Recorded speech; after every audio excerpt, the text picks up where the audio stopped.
जय हिंद दोस्तों। मैं रमाकांत जायसवाल स्वागत करता हूं आप सबका study with Rama YouTube channel पर।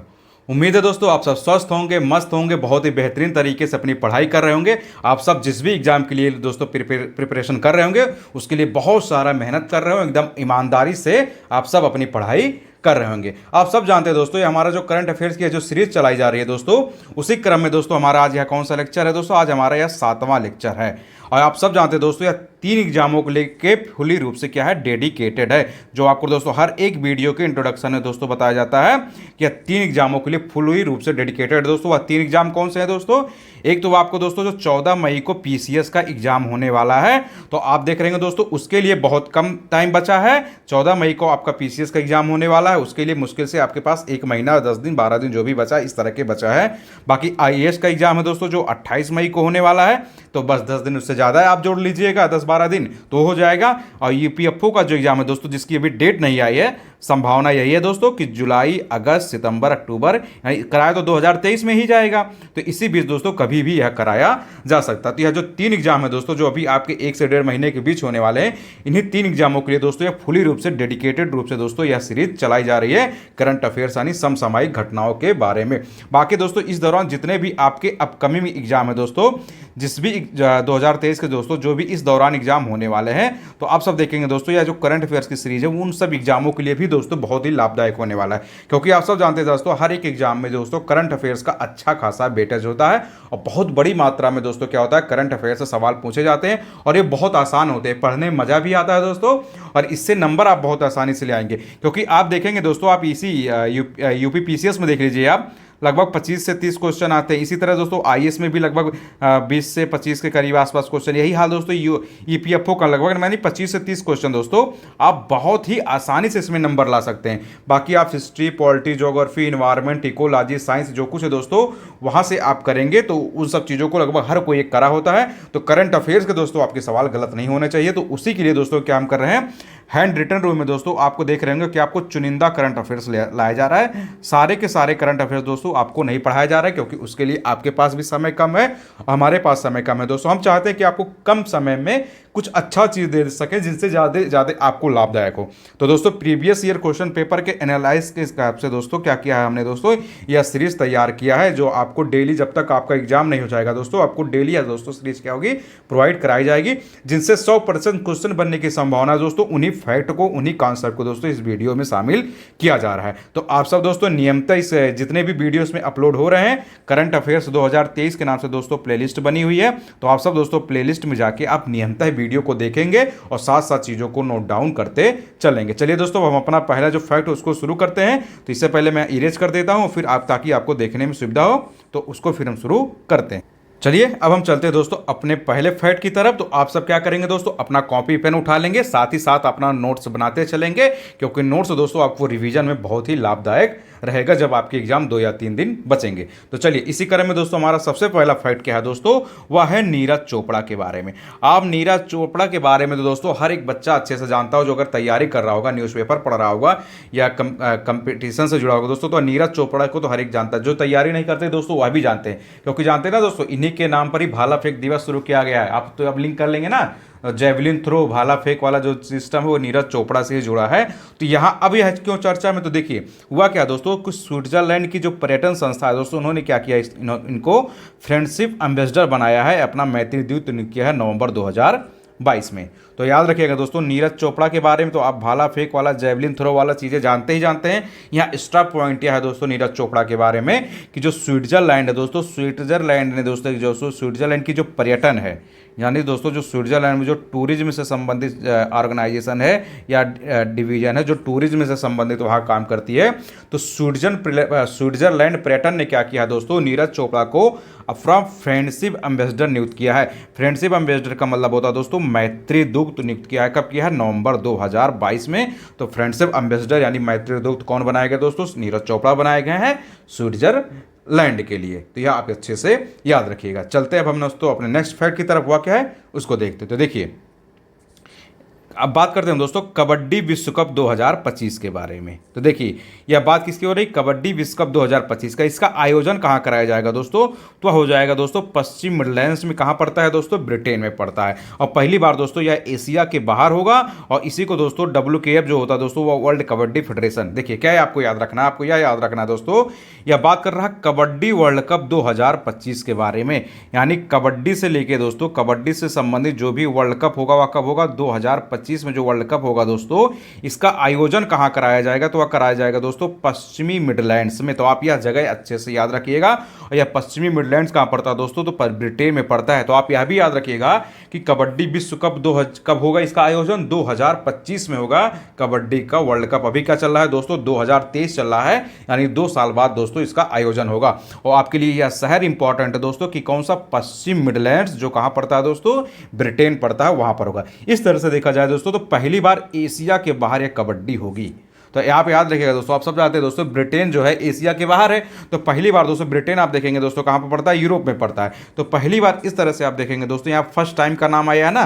तो आपसे हर एक वीडियो में दोस्तों जहाँ बताया जाता है फर्स्ट टाइम, यानी वेरी वेरी इंपॉर्टेंट के कैटेगरी में आ जाता है। तो इस तरह दोस्तों जो कबड्डी विश्व कप होगा पहली बार क्या होगा, एशिया महाद्वीप के क्या होगा दोस्तों, बाहर होगा। और एक संस्था दोस्तों WKF, आप उसको भी याद रखिएगा, उसका नाम दोस्तों वर्ल्ड कबड्डी फेडरेशन, यानी वर्ल्ड कबड्डी फेडरेशन दोस्तों वही दोस्तों इसकी क्या करेगी, वही इसका दोस्तों इसका आयोजन करवाएगा कबड्डी विश्व कप का। अब चलते हैं दोस्तों हम अपने नेक्स्ट करंट की तरफ, हुआ क्या है उसको भी देख लेते हैं। तो वह है दोस्तों पहली बार भारत एवं आसियान देशों के रक्षा मंत्रियों की दोस्तों बैठक का आयोजन कहाँ किया गया था दोस्तों, सिएम रीप में हुआ दोस्तों, कंबोडिया में हुआ।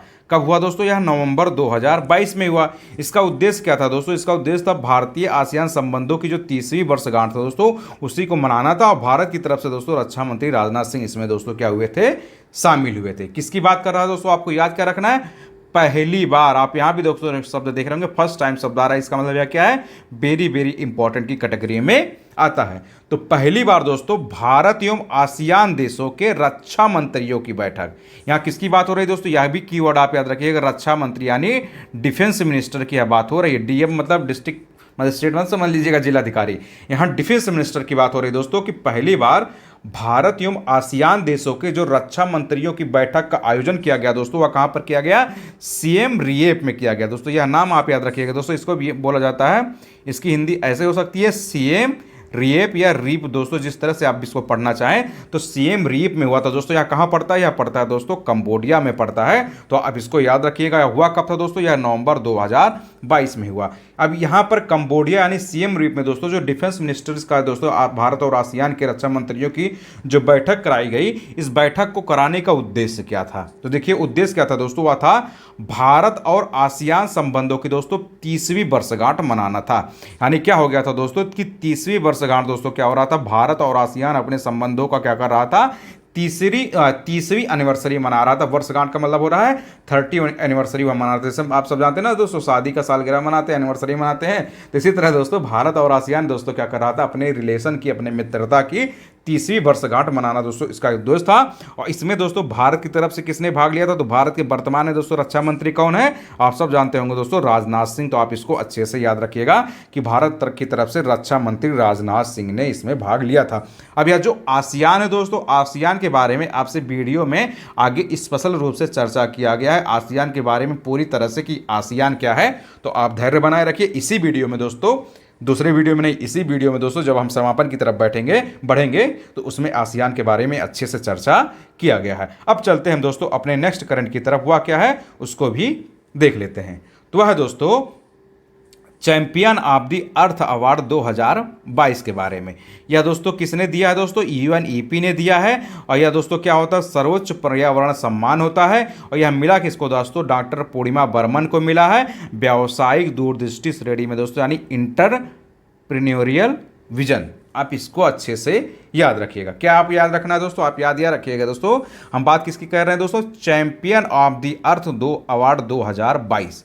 अब यह अवार्ड कौन जारी करता है दोस्तों, करता है UNEP। UNEP का मतलब समझ रहे हैं ना दोस्तों, यूनाइटेड नेशन इन्वायरमेंट प्रोग्राम। आप साथ साथ में लिखते चलिएगा, यूनाइटेड नेशन इन्वायरमेंट प्रोग्राम यानी संयुक्त राष्ट्र पर्यावरण कार्यक्रम, संयुक्त राष्ट्र पर्यावरण कार्यक्रम यानी यूएनईपी ने दोस्तों क्या किया है, champion of the earth award 2022 को दोस्तों रिलीज किया है या इसको दोस्तों जारी किया है। और यह दोस्तों किसको मिला है, तो आप याद रखिएगा दोस्तों, एक भारतीय हैं डॉक्टर पूर्णिमा बर्मन। तो आप अच्छे से नाम याद रखिएगा दोस्तों कि डॉक्टर पूर्णिमा बर्मन को दोस्तों champion of the earth award 2022 मिला है। और किस कैटेगरी में मिला है दोस्तों, तो व्यावसायिक दूरदर्शी की कैटेगरी में मिला है।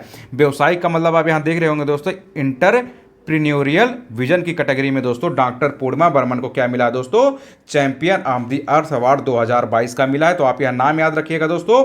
आप यह भी याद रखिएगा कि यह डॉक्टर पूर्णिमा बर्मन है कौन। यह दोस्तों इंडियन वाइल्ड लाइफ साइंटिस्ट हैं, यानी भारतीय वन्यजीव वैज्ञानिक है दोस्तों। और यह दोस्तों एक संस्था है, उसका नेतृत्व करती है। उस संस्था का क्या नाम है दोस्तों, हरिगिला आर्मी संरक्षण संस्थान। यह किसके लिए काम करता है दोस्तों, तो ग्रेटर एडजुटेंट स्टार्क यानी सारस पक्षी को विलुप्त होने से बचाने के लिए काम करता है। तो आप देखिए इसमें बहुत सारे फैक्ट आप आराम से याद रखिएगा। क्या आपको याद रखना है कि champion of the earth award 2022 कौन रिलीज करता है, तो आपने देखा दोस्तों इसको रिलीज करता है यूएनईपी यानी यूनाइटेड नेशन इन्वायरमेंट प्रोग्राम यानी संयुक्त राष्ट्र पर्यावरण कार्यक्रम ही दोस्तों champion of the earth award देता है। और यह अर्थ अवार्ड दोस्तों इसने 2022 का किसको दिया है, डॉक्टर पूर्णिमा बर्मन को मिला है या दोस्तों champion of the earth award. और यह दोस्तों क्या होता है, सर्वोच्च पर्यावरण सम्मान होता है। यानी यह जो champion of the earth award दिया जाता है दोस्तों, यह इन्वायरमेंट की कैटेगरी में यानी पर्यावरण की कैटेगरी में क्या होता है दोस्तों, एक सर्वोच्च पर्यावरण सम्मान होता है। और डॉक्टर पूर्णिमा बर्मन को दोस्तों यह अवार्ड किस कैटेगरी में मिला है, तो यह भी इंपॉर्टेंट हो जाता है दोस्तों कि व्यावसायिक दूरदृष्टि की कैटेगरी में मिला है। और डॉक्टर पूर्णिमा बर्मन है कौन दोस्तों, यह एक इंडियन वाइल्ड लाइफ साइंटिस्ट है यानी भारतीय वन्यजीव वैज्ञानिक है दोस्तों डॉक्टर पूर्णिमा बर्मन। और एक संस्था है दोस्तों हरिगिला आर्मी संरक्षण। तो यह संस्था भी इनसे पूछा जा सकता है दोस्तों, यह बहुत इंपॉर्टेंट क्वेश्चन है। तो आप इसको भी दोस्तों वेरी वेरी इंपॉर्टेंट की कैटेगरी में रख लेंगे, क्योंकि इसकी संभावना दोस्तों कि यह क्वेश्चन आपसे एग्जाम में बने। तीनों एग्जाम में दोस्तों यूपी पीसीएस, आईएएस और ईपीएफओ दोस्तों इन समय मिलाकर किसी न किसी एग्जाम में देखिएगा आप दोस्तों यह क्वेश्चन आपसे पूछा जाएगा। तो यह क्या करती हैं, एक हरिगिला आर्मी संरक्षण है दोस्तों, उस संस्थान का क्या करती है, नेतृत्व करती हैं। और यह हरिगिला आर्मी संरक्षण से किससे संबंधित दोस्तों, यह ग्रेटर एडजुटेंट स्टार्क से संबंधित। या क्या दोस्तों, सारस पक्षी दोस्तों उसको विलुप्त होने से बचाने के लिए चलाया जाता है। आप सारस के बारे में एक वीडियो देख रहे होंगे दोस्तों कि उत्तर प्रदेश के एक व्यक्ति हैं, आपने देखा होगा दोस्तों कि किस तरह से सारस को उन्होंने खेतों में चोटिल होने के बाद उसके पैर की रक्षा की थी, उसके बाद वह उनका मित्र हो गया था और उन्हीं के साथ ही रहने लगा था। अभी हाल ही में दोस्तों उत्तर प्रदेश गवर्नमेंट ने क्या कर दिया, सारस को रेस्क्यू करके शायद कानपुर के जो क्या बोलते हैं दोस्तों चिड़ियाघर है दोस्तों, जो कानपुर चिड़ियाघर है शायद उसमें उसको देख लिए वहाँ पर ट्रांसफ़र कर दिया गया है। तो आप सारे यह न्यूज़ अच्छे से जानते होंगे। तो यही जो दोस्तों सारस पक्षी है, इसी सारस पक्षी को क्या बोला जाता है दोस्तों, ग्रेटर एडजुटेंट स्टार्क। यह पक्षी जो विलुप्त हो रहा है दोस्तों, इसको विलुप्त होने से बचाने के लिए दोस्तों ग्रेटर हरिगिला आर्मी संरक्षण संस्थान का नेतृत्व कौन करती हैं, डॉक्टर पूर्णिमा बर्मन करती हैं। तो उम्मीद है दोस्तों इससे अब सवाल आएगा तो आप गलती नहीं करेंगे। चलिए अब देखते हैं हम दोस्तों अपने नेक्स्ट करंट की तरफ, हुआ क्या है उसके बारे में भी देख लेते हैं। तो देखिए वह है दोस्तों विश्व के 5 प्रमुख स्टील उत्पादक देशों के बारे में। तो आप इसको अच्छे से याद रखिएगा दोस्तों, कौन है, पहले नंबर पे चाइना है, दूसरे पे इंडिया है, तीसरे पे जापान है, चौथे पे अमेरिका है, पांचवें पे साउथ अफ्रीका है। तो यह क्रम दोस्तों आपसे एग्जाम में श्योर है कि पूछा जाएगा, तो इसलिए आप बहुत ध्यान से दोस्तों याद रखिएगा, क्योंकि खनिज यानी मिनरल्स से देखते होंगे दोस्तों क्वेश्चन आते रहते हैं। अब उसमें किस मिनरल से पूछ लेगा इसकी गारंटी दोस्तों नहीं लिया जा सकता कि सोना से पूछ रहा है, चांदी से पूछ रहा है, अब्रक से पूछ रहा है, जस्ता से पूछ रहा है, किससे पूछा जा रहा है इसकी गारंटी नहीं लिया जा सकता है। लेकिन इतना दोस्तों इसकी गारंटी ली जाती है कि हाँ यूपी पीसीएस में आप देखेंगे दोस्तों कि खनिज यानी मिनरल से दोस्तों अक्सर है क्या पूछा जाता है, सवाल आते ही रहते हैं, कोई ना कोई सवाल बनता है। तो आप देख लीजिए दोस्तों, अगर आपसे पूछा जाए, इसकी संभावना इसलिए पूछने की अभी मैं बता रहा हूं दोस्तों कि यूपी पीसीएस में सवाल क्यों पूछा जा सकता है। तो देखिए आप पहले यही याद रखिएगा दोस्तों कि विश्व के 5 प्रमुख स्टील उत्पादक कंट्री कौन है। तो आप देखेंगे दोस्तों पहले नंबर पे कौन है, चाइना, दूसरे नंबर पे कौन है दोस्तों, इंडिया, तीसरे नंबर पे कौन है दोस्तों, जापान, चौथे नंबर पे कौन है दोस्तों, अमेरिका, पांचवें नंबर पे दोस्तों कौन है, साउथ कोरिया। तो यह दोस्तों इसलिए पूछा जा सकता है। देखिए अभी आप यहां देख रहे होंगे दोस्तों कि स्टील के प्रोडक्शन में चाइना पहले नंबर पे है और इंडिया दोस्तों क्या है, दूसरे नंबर पे है, और जापान दोस्तों आप देख रहे होंगे कि यह तीसरे नंबर पे आ गया है। लेकिन इससे पहले क्या होता दोस्तों, जापान सेकंड रैंक का होता था और इंडिया तीसरे नंबर पे होता है। तो इंडिया ने दोस्तों क्या किया है, स्टील के प्रोडक्शन में दोस्तों सुधार किया है, यानी भारत का जो स्टील प्रोडक्शन है दोस्तों वो पिछले वर्ष की तुलना में बढ़ गया है। इसलिए क्या हुआ दोस्तों, इंडिया ने जापान को रिप्लेस करके सेकंड रैंकिंग हासिल की है। तो इसलिए दोस्तों यह उम्मीद है कि यह सवाल आपसे पूछा जाए, और खनिज एवं मिनरल से सवाल क्वेश्चन आईएएस में भी पूछा जाता है दोस्तों, और ईपीएफओ में भी पूछा जाता है। तो इसलिए दोस्तों इसकी संभावना कि यह सवाल आपसे पूछा जाए। तो आप इनका क्रम याद रखिएगा कि स्टील के प्रोडक्शन में पहले नंबर पे चाइना है, दूसरे नंबर पे इंडिया है, तीसरे नंबर पे जापान है, चौथे नंबर पे अमेरिका है, और पांचवें नंबर पे कौन है दोस्तों, साउथ कोरिया है।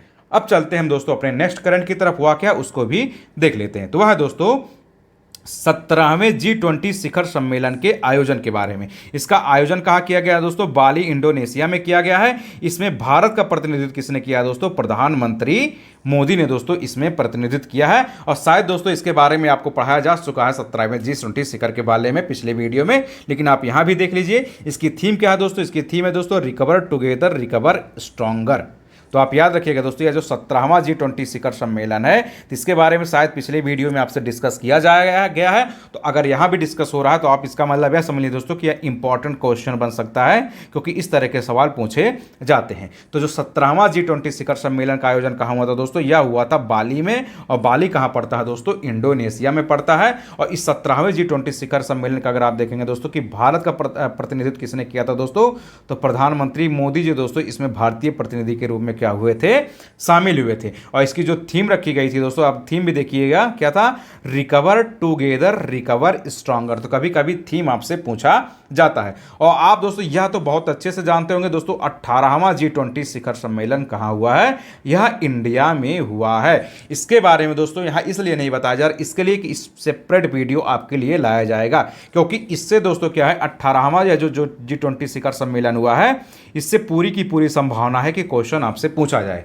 तो इसीलिए दोस्तों इसके लिए एक सेपरेट वीडियो में आपसे चर्चा किया जाएगा कि 18वें G20 शिखर सम्मेलन में सारी महत्वपूर्ण घटनाओं के बारे में आपसे चर्चा किया जाएगा, कि जिनसे उम्मीद हो सकता है दोस्तों कि आपसे सीधे सीधे क्वेश्चन पूछा जाए। इसलिए दोस्तों इस वीडियो में 18वें G20 शिखर के बारे में चर्चा नहीं किया गया है। बस आप इतना याद रखिएगा कि 18वां G20 कहाँ हुआ दोस्तों, इंडिया में हुआ है। तो इसके लिए हम आपसे दोस्तों सेपरेट वीडियो में चर्चा करेंगे। आप सब देख रहे होंगे दोस्तों कि आप सबके लिए टू दी पॉइंट चीज़ों को डिस्कस किया जा रहा है, उन्हीं को टॉपिक्स को शामिल किया गया दोस्तों जिनसे संभावना बन सकती है कि क्वेश्चन आपसे पूछा जाए। हम इधर उधर की बातें नहीं कर रहे हैं दोस्तों, और अदर लोगर्स की तरह हम यहाँ काम भी नहीं कर रहे हैं दोस्तों। हम चाहते हैं कि आपको कम समय में दोस्तों अच्छी चीज़ें प्रोवाइड करने की कोशिश कर रहे हैं दोस्तों। उसी क्रम में दोस्तों आपको टू दी पॉइंट चीज़ें दी जा रही है। तो आप सबके लिए दोस्तों इतनी सारी चीज़ें की जा रही हैं, तो आप सब भी दोस्तों अपना सहयोग बनाए रखिएगा दोस्तों। आप सब क्या करेंगे दोस्तों, वीडियो को लाइक कर देंगे, और दोस्तों बहुत बड़ी मात्रा में इस वीडियो को शेयर कर देंगे। जो भी आपके कॉम्पिटिटिव दोस्त में दोस्तों प्रतियोगी परीक्षा की तैयारी कर रहे होंगे, जिनका अभी भी दोस्तों 2023 में कोई भी एग्जाम लगा हो दोस्तों, तो उन तक दोस्तों वीडियो शेयर कर देंगे, और चैनल को दोस्तों आप सब्सक्राइब कर लेंगे। आप सब दोस्तों इतना सपोर्ट करते रहिएगा, यह हमारी गारंटी है दोस्तों कि आपका जब तक यह पेपर नहीं हो जाएगा, आपके लिए इस तरह की करंट की सीरीजें चलाई जाएंगी जब तक आपका यूपीएफओ का एग्जाम नहीं हो जाता है।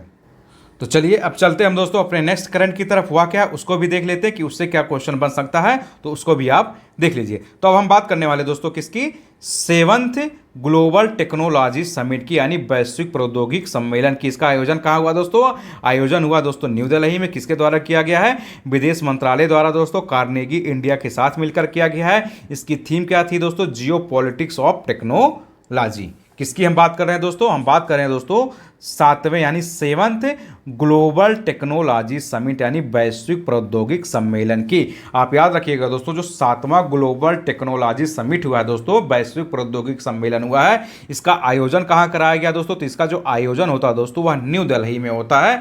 और कौन कराता है दोस्तों इस ग्लोबल टेक्नोलॉजी समिट 7वां के का आयोजन, तो दोस्तों जो हमारा विदेश मंत्रालय यानी जो हमारी एक्सटर्नल मिनिस्ट्री है दोस्तों, फॉरेन से संबंधित जो मिनिस्ट्री होती है, उसी ने दोस्तों इसको कराया है। किसके साथ मिलकर दोस्तों, कार्नेगी इंडिया के साथ दोस्तों मिलकर इसको कराया गया। तो यह जो कार्नेगी इंडिया है दोस्तों, आप इसको भी याद रखिएगा कि इसी के साथ मिलकर दोस्तों 7th ग्लोबल टेक्नोलॉजी समिट यानी वैश्विक प्रौद्योगिक सम्मेलन का आयोजन कराया गया। इसमें थीम क्या रखा गया दोस्तों, इसका जो थीम थी दोस्तों, यानी जो विषय वस्तु थी दोस्तों, वह क्या थी, जियो पॉलिटिक्स ऑफ टेक्नोलॉजी।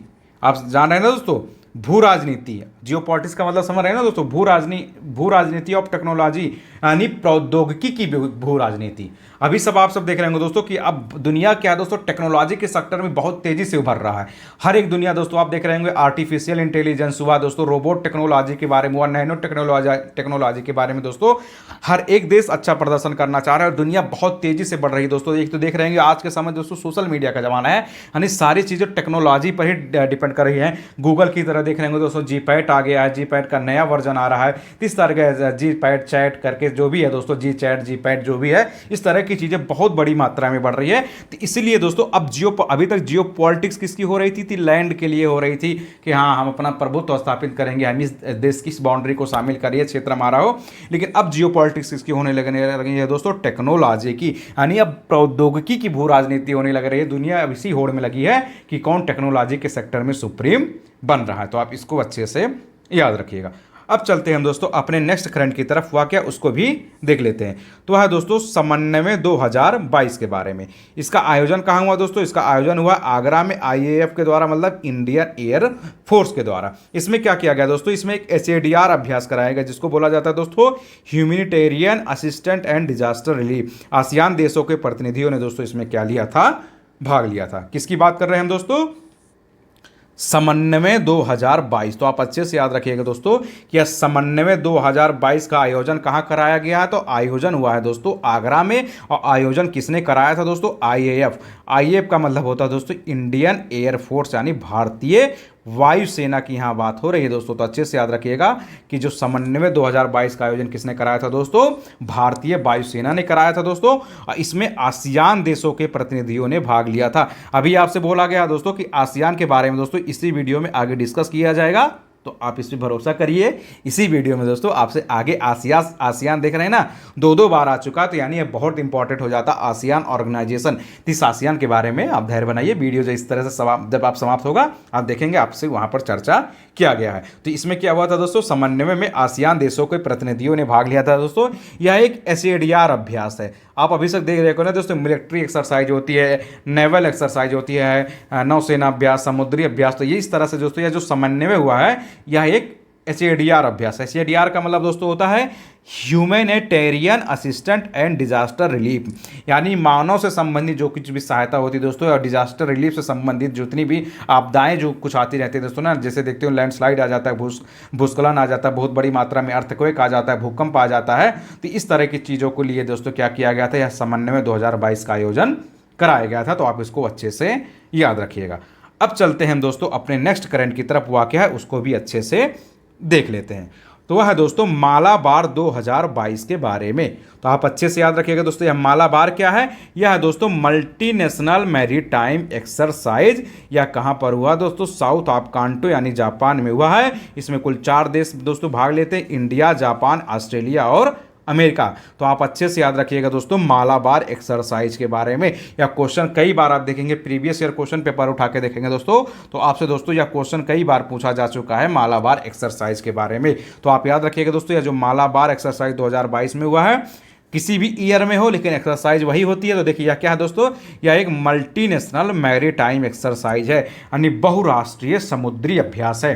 तो आप याद रखिएगा दोस्तों, यह जो मालाबार एक्सरसाइज क्या है, मल्टीनेशनल मैरीटाइम एक्सरसाइज, यानी बहुराष्ट्रीय समुद्री एक्सरसाइज है। और इसका आयोजन 2022 में कहाँ होता है दोस्तों, साउथ ऑफ कांटो में होता है। साउथ ऑफ कांटो कहाँ पड़ता है दोस्तों, जापान में पड़ता है। सबसे इंपॉर्टेंट दोस्तों कि इसमें कितने देश भाग लेते हैं। तो आप याद रखिएगा दोस्तों, जो भी मालाबार एक्सरसाइज कराया जाता है उसमें कुल 4 देश भाग लेते हैं, या 4 के 4 देश आपसे याद होने चाहिए, क्योंकि यही क्वेश्चन आपसे बार बार पूछा गया। तो कौन कौन भाग लेता है दोस्तों, इंडिया, जापान, ऑस्ट्रेलिया और अमेरिका। 3-4 देशों को याद रखिएगा कि मालाबार एक्सरसाइज में भाग लेने वाले 4 देश कौन है दोस्तों, इंडिया, जापान, ऑस्ट्रेलिया और अमेरिका। यही दोस्तों क्या करते हैं, मालाबार एक्सरसाइज में भाग लेते हैं। तो आप इसको भी अच्छे से याद रखेंगे। अब चलते हैं दोस्तों हम अपने नेक्स्ट करंट की तरफ, हुआ क्या है उसको भी अच्छे से देख लेते हैं। तो है दोस्तों स्टैचू ऑफ डिग्निटी के बारे में। इसको क्या बोला जाता है दोस्तों, इसको बोला जाता है मर्यादा मूर्ति।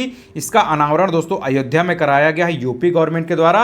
यह दोस्तों स्वामी रामानुजाचार्य को समर्पित है। तो यह यूपी PCS के लिए दोस्तों क्या हो गया, very very very very important हो जाता है फॉर यूपी पीसीएस। क्या क्यों, यह उत्तर प्रदेश की घटना है तो इसकी संभावना है दोस्तों कि यह सवाल आपसे एग्जाम में जरूर पूछा जाए। तो यूपी पीसीएस वाले इसको अच्छे से याद रखिएगा कि यह सवाल बन सकता है। किसकी बात हो रही है दोस्तों? स्टैचू ऑफ डिग्निटी की। स्टैचू ऑफ डिग्निटी क्या होता है दोस्तों? यह होता है मर्यादा मूर्ति। तो यह जो स्टैचू ऑफ डिग्निटी है यानी जो मर्यादा मूर्ति है दोस्तों, आपसे यह पूछा जाएगा कि इसका अनावरण कहाँ किया गया। तो आप यह भी याद रखिएगा दोस्तों, इसका अनावरण कहाँ किया गया है? अयोध्या में किया गया। अयोध्या कहाँ पड़ता है दोस्तों? उत्तर प्रदेश। या तो सब जानते होंगे ना, जो नहीं भी जानते हैं तो जान लीजिए, अयोध्या कहाँ पड़ता है? उत्तर प्रदेश में पड़ता है। और इसको दोस्तों इसका अनावरण किसने किया है? तो उत्तर प्रदेश गवर्नमेंट ने किया है। यानी उत्तर प्रदेश के जो चीफ मिनिस्टर है, मुख्यमंत्री हैं, वो कौन है दोस्तों? योगी आदित्यनाथ जी हैं। तो उन्हीं ने दोस्तों क्या किया है? स्टैचू ऑफ डिग्निटी का यानी मर्यादा मूर्ति का अनावरण कहाँ कराया है? उत्तर प्रदेश में कराया है। और सबसे इंपॉर्टेंट तो यह हो जाता है कि यह मूर्ति किसको समर्पित है। तो अयोध्या में है तो आप भगवान राम से टिक मार के चले आइएगा, क्योंकि हो सकता है एग्जाम में ऑप्शन में दे दे भगवान राम दे दे, लक्ष्मण दे दे, शत्रुघ्न दे दे या भरत दे दे, तो वो नहीं सही होगा। यह स्वामी रामानुजाचार्य से को समर्पित है। तो यह आप अच्छे से याद रखिएगा। राम नाम इसमें है लेकिन यह किसको समर्पित है? रामानुजाचार्य को समर्पित है। तो आप अच्छे से याद रखिएगा, यह जो स्टैचू ऑफ डिग्निटी है यानी यह जो मर्यादा मूर्ति है दोस्तों, यह स्वामी रामानुजाचार्य से संबंधित है, भगवान राम से संबंधित नहीं है। भले इसका अनावरण कहाँ कराया गया हो? अयोध्या में कराया गया हो। तो यह सवाल पूछने की पूरी संभावना है। इसमें दोस्तों देखिएगा कि कंफ्यूजन भी बहुत से लोगों को हो जाएगा। जो लोग नहीं पढ़े होंगे ना, तो तुक्का कहाँ मार के आएंगे? भगवान राम पे मार के आएंगे। तो तुक्का वहां पे नहीं मारना है, रामानुजाचार्य को सही करके आना, तुक्का उक्का कुछ नहीं मारना है। चलिए अब चलते हैं हम अपने नेक्स्ट फैक्ट की तरफ। हुआ क्या उसको भी देख लेते हैं। तो वह दोस्तों 103वें संशोधन के बारे में जो 2019 में हुआ था। अब आप पूछेंगे जो 103वां संशोधन हुआ था तो 2019 में आप अब क्यों पढ़ा रहे हैं? तो उसके पढ़ाने का कुछ कारण है। तो देखिए यह हुआ था दोस्तों कि नवंबर 2022 में क्या हुआ था दोस्तों? सुप्रीम कोर्ट ने दोस्तों इसको वैलिड घोषित कर दिया। सिंपल मतलब आप यह समझिए दोस्तों, या किससे पहले आप यह समझ लीजिए दोस्तों, यह 103वां संशोधन किससे संबंधित था? या 10% आरक्षण से संबंधित था। किसके लिए? EWS से लिए, यानी इकोनॉमिकली वीकर सेक्शन से लिए। आप क्या याद रखेंगे? आप यह भी आपसे पूछा जा सकता कि 103वां जो कॉन्स्टिट्यूशनल अमेंडमेंट एक्ट है दोस्तों, यानी 103वां संवैधानिक संशोधन अधिनियम कब आया था? तो यह आया था दोस्तों 2019 में। तो यह बहुत इंपॉर्टेंट है कि 103वां 2019 यह किससे संबंधित है दोस्तों? यह 10% आरक्षण से संबंधित है, यानी 10% रिजर्वेशन से संबंधित है। और यह 10% रिजर्वेशन किसको दिया गया था दोस्तों? EWS कैटेगरी के लोगों को दिया गया था, यानी इकोनॉमिकली वीकर सेक्शन, यानी आर्थिक रूप से कमजोर वर्गों के लिए दोस्तों यह क्या लाया गया था? 103वां संविधान संशोधन अधिनियम लाया गया था। यह इसलिए दोस्तों चर्चा में था, तो आपसे डिस्कस इसलिए किया जा रहा है क्योंकि नवंबर 2022 में क्या है दोस्तों? सुप्रीम कोर्ट ने इसको वैलिड घोषित कर दिया है। मतलब आप यह देखिए कि क्या हुआ था दोस्तों, यह सुप्रीम कोर्ट में एक याचिका गई थी इसी से संबंधित कि हाँ जो 103वां संविधान संशोधन अधिनियम है, यह 103वां संविधान संशोधन दोस्तों क्या है कि वैलिड नहीं है, यानी यह संविधान का उल्लंघन करता है, लेकिन आरक्षण का यह उल्लंघन करता है। सुप्रीम कोर्ट ने क्या कहा दोस्तों? इसको वैलिड घोषित कर दिया। मतलब उन्होंने कहा कि 103वां संविधान संशोधन दोस्तों यह जायज है, या जो अदर लोगों को रिजर्वेशन दिया गया, जैसे ओबीसी को लोगों को जो रिजर्वेशन दिया गया है,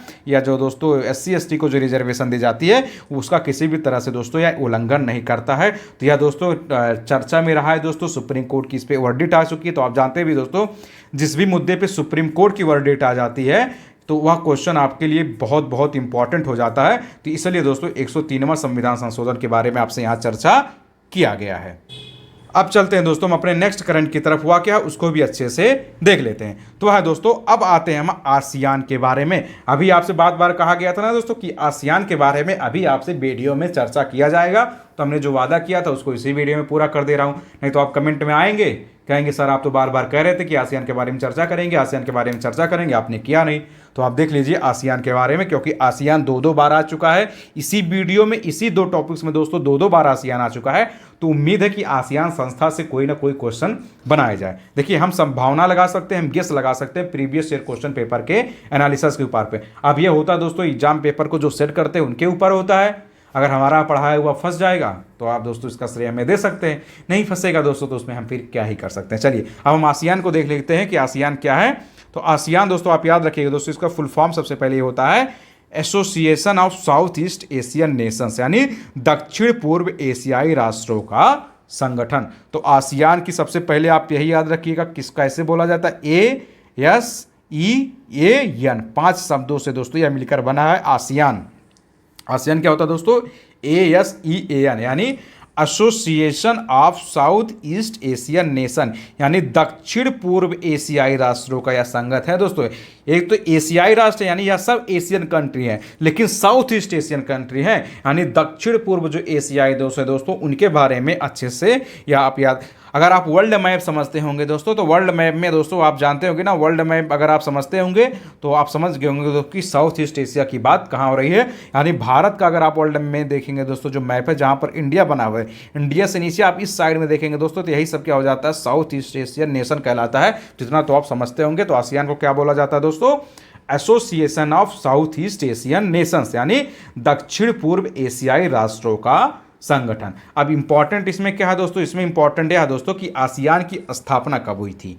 तो स्थापना जो दोस्तों इसकी हुई थी वह हुई थी 1967 में। आसियान घोषणा पत्र यानी जिसको दोस्तों बैंकॉक घोषणा भी बोला जाता है, उस पर इसके संस्थापक राष्ट्रों द्वारा हस्ताक्षर करने के साथ ही दोस्तों इसकी स्थापना हुई थी। इसके संस्थापक दोस्तों राष्ट्र कौन थे, इंडोनेशिया, मलेशिया, फिलीपींस, सिंगापुर और थाईलैंड। आप अच्छे से याद रखिएगा कि आसियान की स्थापना कब हुई थी, 1967 में यानी 1967 में।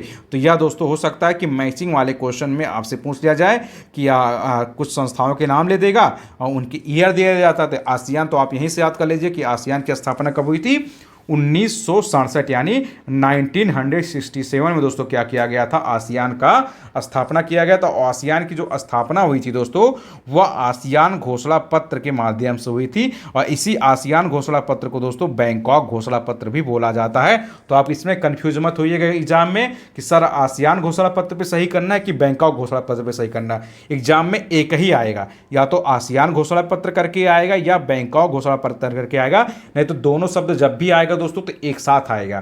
तो आप याद रखिएगा दोस्तों, अगर आसियान घोषणा पत्र करके आ रहा है तो भी सही है, बैंकॉक घोषणा पत्र करके आ रहा है तो भी सही। अगर दोनों नाम एक साथ आ रहे हैं, आसियान घोषणा पत्र और ब्रैकेट या ऑब्लिक करके बैंकॉक घोषणा पत्र, तो भी सही है दोस्तों। तो इसके जो संस्थापक राष्ट्र थे दोस्तों, उन्होंने दोस्तों जब इस डिक्लेरेशन पे यानी इस घोषणा पत्र पर हस्ताक्षर किया दोस्तों 1967 में, तभी से क्या माना जाता है, आसियान की स्थापना मानी जाती है। अब यह संस्थापक यानी हस्ताक्षर करने वाले देश दोस्तों 5 देश थे। कौन कौन, इंडोनेशिया, मलेशिया, फिलीपींस, सिंगापुर और थाईलैंड। तो इन 5 के 5 देश अच्छे से याद रखिएगा दोस्तों, क्योंकि अभी जब आप इसके मेंबर्स के बारे में पढ़ेंगे ना तो 5 देश वहां पर महत्वपूर्ण हो जाएंगे। तो 5 देश कौन कौन थे दोस्तों संस्थापक राष्ट्रों में। तो कभी कभी क्या दोस्तों इसके ओवरऑल मेंबर पूछ लिया जाता है, कभी कभी संस्थापक राष्ट्र भी पूछ लिया जाता है। तो इन शब्दों पर गौर करिएगा दोस्तों कि इसके संस्थापक राष्ट्र कौन है।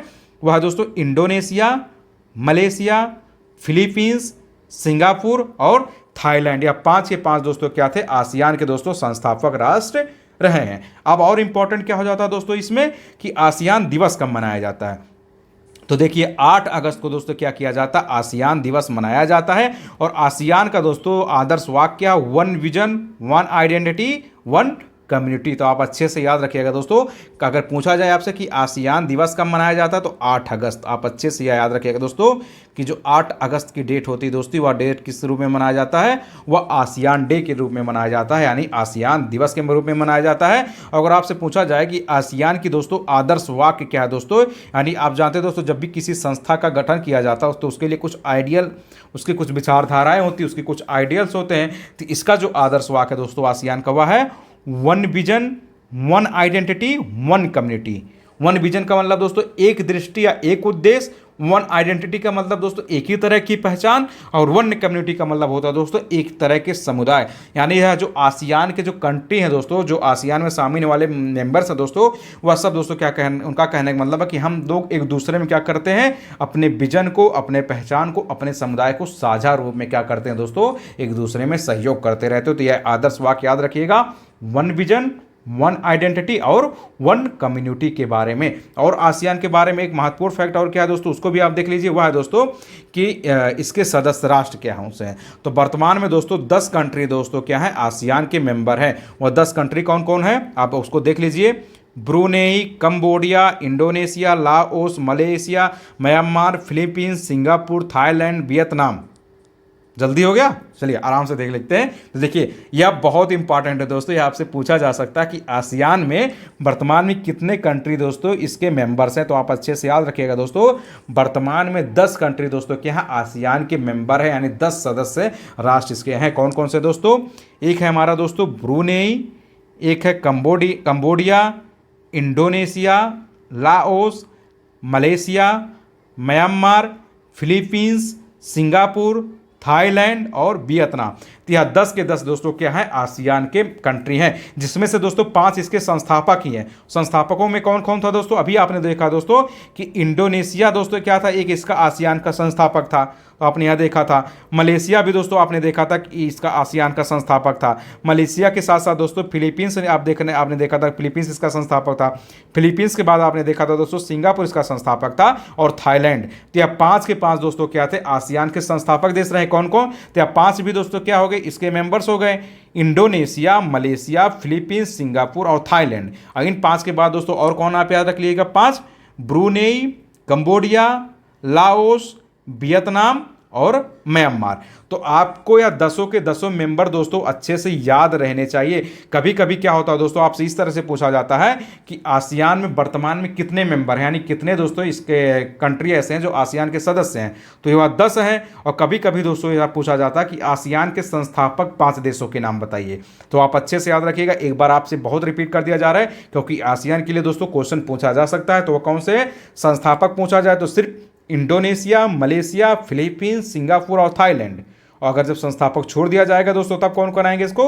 ब्रूनेई, कंबोडिया, लाओस, म्यांमार और वियतनाम। तो आप इसको अच्छे से याद रखिएगा। और आप इसके बारे में 2 फैक्ट याद रखिए कि आसियान का दोस्तों हेडक्वार्टर कहाँ है, तो वह जकार्ता में है। और इसकी दोस्तों सेक्रेटरी जनरल कौन है दोस्तों? काओ किम हुरोन, जो भी आप इसको प्रोनाउंसिएशन कर ले। तो वर्तमान में आप याद रखिएगा दोस्तों इसका हेडक्वार्टर कहाँ है? जकार्ता। जकार्ता दोस्तों देखे होंगे चर्चा में रहा है कि जकार्ता पहले इंडोनेशिया की राजधानी होती थी, आपसे पिछले वीडियो के करंट में डिस्कस किया जा चुका है। वर्तमान में इंडोनेशिया की राजधानी कौन है? आप इसको कमेंट बॉक्स में बताएंगे, इसलिए इसको नहीं बताया जा रहा है क्योंकि पिछले वीडियो में आपसे चर्चा किया जा चुका है दोस्तों कि इंडोनेशिया की पहली राजधानी होती थी जकार्ता, लेकिन अब जकार्ता न रह देखे, चलिए मैं ही बता दे रहा हूं, अब नुसंतारा दोस्तों इंडोनेशिया की राजधानी हो चुकी है। लेकिन आसियान का हेडक्वार्टर अभी भी दोस्तों क्या है? जकार्ता है। तो आप इसमें गलती नहीं करिएगा, नहीं कि क्या करेगा एग्जाम में, क्योंकि राजधानी चेंज हुई इंडोनेशिया की, और तो एग्जामिनर आपको सवाल फंसाने के लिए क्या कर देगा, जकार्ता के ना लिख के नुसंतारा लिख देगा और जकार्ता भी दे देगा। तो लोग सोचेंगे जकार्ता तो उसकी राजधानी ना रह गई, तो आसियान का भी हेडक्वार्टर नहीं रहा होगा। तो आप इसमें गलती नहीं करिएगा। इस पर बहुत जोर दिया जा रहा है कि दोस्तों इसका हेडक्वार्टर अभी भी जकार्ता है, और इसके जो सेक्रेटरी जनरल है दोस्तों काओ किम हुरोन जो भी है दोस्तों वह है। तो अब उम्मीद है दोस्तों आसियान से कोई भी सवाल आएगा तो आपसे गलती नहीं होगी, क्योंकि आप देख रहे होंगे दोस्तों आसियान के बारे में कंप्लीट आपसे चर्चा किया जा चुका है, जो महत्वपूर्ण घटनाएं हो सकती हैं आसियान से संबंधित। आसियान का बैकग्राउंड दोस्तों हमने बहुत ही बेहतरीन तरीके से एकदम अच्छे से पॉइंट वाइज देख लिया है इसके संस्थापकों के बारे में। तो उम्मीद है कि अब आपसे दोस्तों इसमें गलती नहीं होगी। अब चलते हैं हम दोस्तों अपने नेक्स्ट फैक्ट की तरफ, हुआ क्या उसको भी देख लेते हैं। तो चलिए अब देखते हैं हम अपने नेक्स्ट करंट की तरफ। तो आप देख रहे हैं दोस्तों आपके लिए बहुत ही मेहनत किया जा रहा है, एकदम अच्छे से बहुत ही पॉइंट वाइज चीज़ों को प्रोवाइड कराया जा रहा है दोस्तों।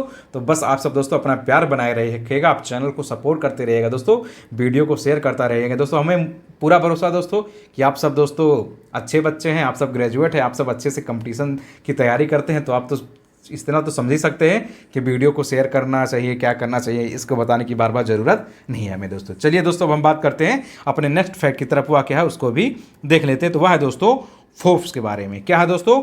अभी हाल ही में फोर्ब्स के द्वारा जारी विश्व की 100 सर्वाधिक शक्तिशाली महिलाओं की जो लिस्ट आई है दोस्तों, उसमें महसा आमनी को पहली बार मरणोपरांत शामिल किया गया है इस लिस्ट में। तो आप क्या याद रखिएगा दोस्तों, यह बात किसकी हो रही है दोस्तों, कि अभी हाल ही में दोस्तों क्या किया गया, विश्व की 100 सर्वाधिक शक्तिशाली यानी वर्ल्ड की टॉप 100 पावरफुल दोस्तों महिलाओं की एक लिस्ट जारी की गई है। किसके द्वारा यह लिस्ट जारी की गई दोस्तों? या फोर्स के द्वारा जारी की गई है।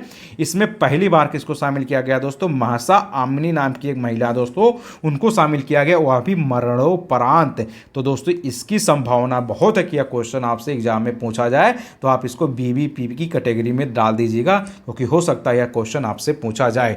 तो यह क्या कहना चाह रहा है दोस्तों? यह कहना चाह रहा है कि अभी जो विश्व की 100 सर्वाधिक शक्तिशाली महिलाओं की लिस्ट जो आई है, यानी टॉप 100 मोस्ट पावरफुल वुमेन की जो लिस्ट आई दोस्तों, उसमें पहली बार मरणोपरांत किसी महिला को शामिल किया गया है। तो अब महिला कौन है दोस्तों? वह है महसा आमिनी। या दोस्तों क्या है महसा आमिनी? या ईरान की एक नागरिक थे दोस्तों, उनको इस रैंकिंग में दोस्तों 100वां स्थान दिया गया है। इनको क्यों शामिल किया गया? तो दोस्तों ईरान की जो नैतिकता पुलिस थी, यानी ईरान की जो मोरालिटी पुलिस थी दोस्तों, इनको हिरासत में ले लिया था, उसी में दोस्तों इनकी डेथ हो गई थी और मृत्यु हो गई थी। अब महसा आमिनी करके दोस्तों गूगल करेंगे तो आपको इसके बारे में और कुछ एक्स्ट्रा पॉइंट दोस्तों मिल जाएंगे, लेकिन एग्जाम में जो जहां सवाल बनाया जा सकता है तो मैं सिर्फ उतने ही चीज़ों को डिस्कस कर रहा हूं। आपको सारे वीडियो के शुरुआत में दोस्तों यह चीज़ें आपसे बताई जा चुकी है कि आपसे सिर्फ एग्जाम के हिसाब से पॉइंट टू पॉइंट चीजें डिस्कस की जा रही है, पूरी कहानी नहीं डिस्कस की जा रही है, क्योंकि हमारा टारगेट क्या है दोस्तों कि हम आपको कम समय में अच्छी चीजें प्रोवाइड कर सके जिनसे एग्जाम में दोस्तों सवाल बन सके। पूरी कहानी सुनाने से कोई मतलब ही नहीं होगा अगर आपसे वहां पे कोई सवाल आपसे सॉल्व ही ना हो पाए,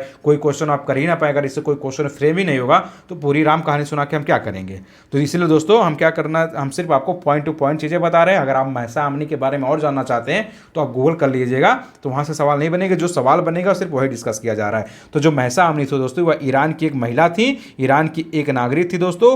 क्या किया था दोस्तों, ईरान की जो नैतिकता पुलिस है दोस्तों, जो ईरान की मोरालिटी पुलिस है दोस्तों, इनको हिरासत में ले लिया था, गिरफ्तार कर लिया था, और हिरासत के ही दौरान दोस्तों इनकी मृत्यु हो गई थी, इनकी डेथ हो गई थी। और इस लिस्ट में दोस्तों इनको 100वां स्थान दिया गया है। तो यह भी इंपॉर्टेंट हो सकता है कि जो विश्व की 100 सर्वाधिक शक्तिशाली महिलाओं की लिस्ट आई है फोर्स के द्वारा, इसमें महसा आमिनी को शामिल तो किया गया है, लेकिन 100वां स्थान दिया गया है। तो आप यह भी अच्छे से याद रखिएगा, इसमें इनको 100वां स्थान दिया गया है। और पहला स्थान किसको दिया गया, यह बहुत इंपॉर्टेंट हो जाता है दोस्तों, उर्सुला वोन डर लेयन को दोस्तों शामिल किया गया, जो कि यूरोपीय आयोग की अध्यक्ष थी। तो यह जो फोर्ब्स की लिस्ट आई दोस्तों, इसमें पहला स्थान बहुत इंपॉर्टेंट हो जाता है, उर्सुला वोन डर लेयन, यह यूरोपीय आयोग की अध्यक्ष थी। तो आप पहला का पहला नाम भी याद रखिएगा। और साथ ही साथ दोस्तों इसमें निर्मला सीतारमण सहित दोस्तों 6 भारतीय महिलाओं को भी शामिल किया गया है। तो यह भी आपसे इंपॉर्टेंट हो सकता है। वह 6 भारतीय महिलाएं कौन है दोस्तों? रोहिणी नाडार मल्होत्रा, माधवी पुरीबुच, किरण मजूमदार शाह, सोमा मंडल, फाल्गुनी नायर। यह कौन है आप गूगल कर लेंगे, यह आपका काम है। सारी चीज़ें यहाँ डिस्कस नहीं की जाएंगी, सवाल जहाँ से बन सकता है सिर्फ उतनी डिस्कस की जाएगी। तो यह दोस्तों जो फोर्ब्स की या जो टॉप 100 मोस्ट पावरफुल वुमेन की लिस्ट आई है दोस्तों, इसमें तो पहला रैंक आपने देख लिया दोस्तों, किसको मिला है? उर्सुला वोन डर लेयन को मिला है। और इसमें दोस्तों क्या किया गया, भारत में दोस्तों निर्मला सीतारमण सहित 6 भारतीय महिलाओं को भी शामिल किया गया है। निर्मला सीतारमण कौन है दोस्तों? केंद्रीय वित्त मंत्री हैं दोस्तों, यानी यूनियन फाइनेंस मिनिस्टर है। तो या तो आप अच्छे से जान ही रहे होंगे निर्मला सीतारमण के बारे में कि यही दोस्तों हमारे क्या वर्तमान में केंद्रीय वित्त मंत्री हैं, तो इनको शामिल किया गया है। और निर्मला सीतारमण के साथ साथ दोस्तों 5 और महिलाओं, इनको साथ साथ दोस्तों 6 भारतीय महिलाओं को, कुल 6 भारतीय महिलाओं को शामिल किया गया। और कौन है दोस्तों, देखिए एक है दोस्तों रोहिणी नाडार मल्होत्रा, जिनको रोहिणी नाडार मल्होत्रा भी बोला जाता है। माधवी पुरीबुच को भी दोस्तों शामिल किया गया है। किरण मजूमदार शाह भी दोस्तों इसी के अंतर्गत शामिल हुई हैं। फाल्गुनी नायर को भी इसी के अंतर्गत शामिल किया गया है। और सोमा मंडल को भी दोस्तों क्या किया गया है, यह फोर्ब्स की जो टॉप 100 मोस्ट पावरफुल वुमेन की लिस्ट आई है उसके अंतर्गत शामिल किया गया है। तो आज दोस्तों हमारा यहीं तक का करंट था, यहाँ तक की चीज़ों को हमने बहुत ही बेहतरीन तरीके से डिस्कस कर लिया है दोस्तों। तो उम्मीद है आपको सारी चीज़ें, सारे फैक्ट बहुत ही आसानी से और बहुत ही बेहतरीन तरीके से समझ में आ गया होगा। हर एक फैक्ट को दोस्तों आप देख रहे होंगे, हमने एकदम टू दी पॉइंट और बहुत ही बेहतरीन तरीके से समझने की कोशिश की है कि किस तरह से सवाल बन सकते हैं, कौन से टॉपिक ज़्यादा इंपॉर्टेंट है दोस्तों, वह भी आपको इसके बारे में बताया गया है। जो लोग दोस्त इसका नोट्स नहीं बना रहे होंगे तो उन लोगों से दोस्तों एक बार पुनः निवेदन है कि आप अगर वीडियो को अगर आप एक बार ऐसे ही देख रहे हैं दोस्तों तो दोबारा जरूर आप इसका नोट्स बनाइएगा, क्योंकि एग्जाम के दौरान दोस्तों सारे करंट आपसे नहीं याद होंगे, केवल वीडियो के साथ साथ आपको यहाँ याद कराने की पूरी कोशिश की जा रही है। लेकिन अगर आप अपना नोट्स बनाए रहेंगे ना दोस्तों, तो आप क्या करेंगे, एग्जाम के 2 दिन पहले सारे करंट को बहुत ही बेहतरीन तरीके से रिवाइज कर पाएंगे। तो आप सबसे दोस्तों आपके या आपके लाभ के लिए इसलिए इस पर जोर दिया जा रहा है कि आपको जो भी यहाँ पढ़ाया जा रहा है करंट की जितनी भी चीज़ें, आप इनका नोट्स बना लेंगे दोस्तों, क्योंकि आप खुद से जब रिविजन कर लेंगे तो आपको सारी चीज़ें आप जब लिखेंगे ना तो आपको बहुत अच्छे से चीज़ें याद हो जाएंगी। तो आप इस पर दोस्तों गौर करिएगा, आपके लिए लाभ के लिए इसलिए यह चीज़ें बताई जा रही है। बाकी आप सब जानते हैं दोस्तों या 3 एग्जामों के लिए लेकिन पूरी तरह से डेडिकेटेड है। एक जो आपका यूपी पीसीएस होने वाला 14 मई को, जो आपका आईएएस होने वाला 28 मई को, ईपीएफओ दोस्तों जिसकी अभी डेट नहीं आई है लेकिन जल्द इसकी डेट भी आ जाएगी। तो इन तीनों एग्जामों के लिए लेकर दोस्तों ये फुली रूप से डेडिकेटेड है। बाकी इस दौरान जितने भी दोस्तों आपके कॉम्पिटिटिव एग्जाम होने वाले हैं 2023 में, जहां भी करंट अफेयर्स के सवाल बनते हैं दोस्तों, तो उन हर एक एग्जाम के लिए दोस्तों यह बहुत ही लाभदायक सीरीज रहेगा। तो आप सब दोस्तों हर एक वीडियो, जितने भी करंट अफेयर्स के वीडियो अपलोड हो रहे हैं दोस्तों, आप सारे वीडियो को देखते रहेंगे, चाहे क्रम से देखें या ना देखें, लेकिन वीडियो देखना जरूरी है और चीज़ों को नोट डाउन भी करते चलना रहना है ताकि आप अपने समय समय पर कर सकें, रिवीजन कर सकें। तो आपके लिए दोस्तों इसमें सारे फैक्ट जो शामिल किए गए हैं, सारे फैक्ट को चेक करके शामिल किया गया। अगर फिर भी आपको कहीं कोई डाउट रह जाता है, किसी फैक्ट में कोई कंफ्यूजन रह जाता है दोस्तों, तो आप कमेंट बॉक्स में दे देंगे, तो उसके लिए दोस्तों हम उसका सही आंसर प्रोवाइड करेंगे। क्योंकि ह्यूमन एरर हो सकता है दोस्तों कि कहीं कोई शब्द लिखने में गलती हो गई है। तो यह सब दोस्तों आप अगर आपको कुछ ऐसा लगता है तो आप कमेंट बॉक्स में दे देंगे दोस्तों, तो आपको वह चीज़ें सही करके दे दी जाएगी। हम अपनी तरफ से पूरी कोशिश करते हैं कि एक भी फैक्ट आपको गलत ना दिया जाए। तो उम्मीद है दोस्तों आपको यह करंट की सारी सीरीज बहुत अच्छे से समझ में आ रही होगी दोस्तों। तो बस चलते चलते आप सबसे एक छोटा सा निवेदन है कि आप हमारे यूट्यूब चैनल दोस्तों स्टडी विथ रामा, आप दोस्तों इस यूट्यूब चैनल को सब्सक्राइब कर लेंगे और इसको अपने दोस्तों में शेयर भी कर देंगे। और लाइक, अगर आपको लगता है दोस्तों कि वीडियो आपको समझ में आया है तो आप लाइक भी कर देंगे। तो बहुत बहुत धन्यवाद दोस्तों आप सबका वीडियो देखने के लिए। तो मिलते हैं दोस्तों अपने नेक्स्ट वीडियो में, नेक्स्ट करंट के वीडियो में। तब तक आप सब दोस्तों चैनल से जुड़े रहिए, अपना पढ़ाई करते रहिए, रिविजन करते रहिए, अपने नोट्स बनाते रहिए और अपने अच्छे से टारगेट को दिमाग में लेते चलते रहिए। तो बहुत बहुत धन्यवाद एक बार फिर से आप सबका। जय हिंद माय डियर फ्रेंड।